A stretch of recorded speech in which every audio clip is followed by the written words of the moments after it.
Kabla tuendelee na ibada, ninataka kutangaza kifo. Praise the name of the Lord.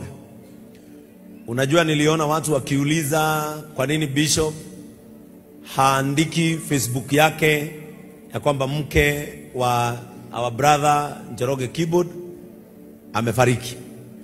Ningependa kueleza ya kwamba askofu ofisi yake si kama ya bloggers. Are we together? The office of a bishop is not a blogger. Na mimi huwezi kuniambia todo Shukura Nairobi ni andika nigukwetwo na niĩ nyandike.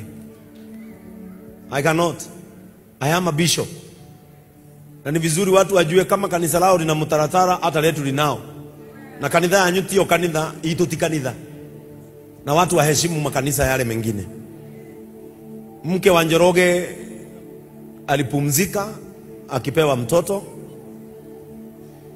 Mtoto alikufia kwa tumbo.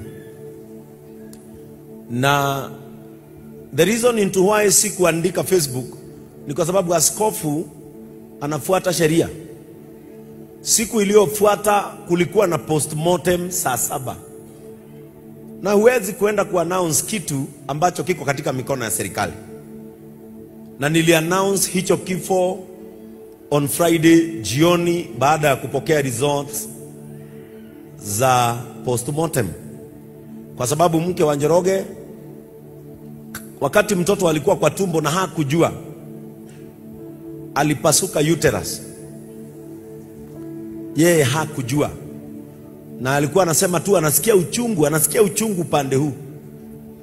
Wakati hospitali walienda kumfanyia scan, wakapata mtoto amefariki kwa tumbo. Sitaki kuongeza sana kuhusu mambo ya hospitali, mimi ni bishop, si daktari. Lakini kabla watafute suluhisho la hiyo shida, pressure ya mke wa Njoroge ikapanda, hata yeye tukamkosa. Na kwa hivyo tungependa kama kanisa kutoa rambirambi zetu kwa familia ya kina Magi. Magdalene Jokimburu is our member number, kadi yake ni member number 057, kadi ya kanisa. Na yeye alijiandikisha kwa hili kanisa on 14th of September 2023. Na kwa hivyo our brother Njoroge wa Keyboard, nimekaa na Njoroge miaka 7 tangu nilipomchukua, na nyinyi mnajua ile kazi Njoroge amekuwa akifanya hapa. And of course hata kwa Kigosho mnasikia tu mnammiss, ni ukweli. Na kwa hivyo ningependa kuomba kanisa lote tushirikiane wakati huu ili tumsaidie Njoroge. Are we together? Tusaidiane, tumshikilie na tutembee na yeye katika hii safari. Ni nzito. Na mnakumbuka Sunday wale walifika ibada ya kwanza, Roho alituambia tuombe, tusimame kinyume na roho ya sudden death.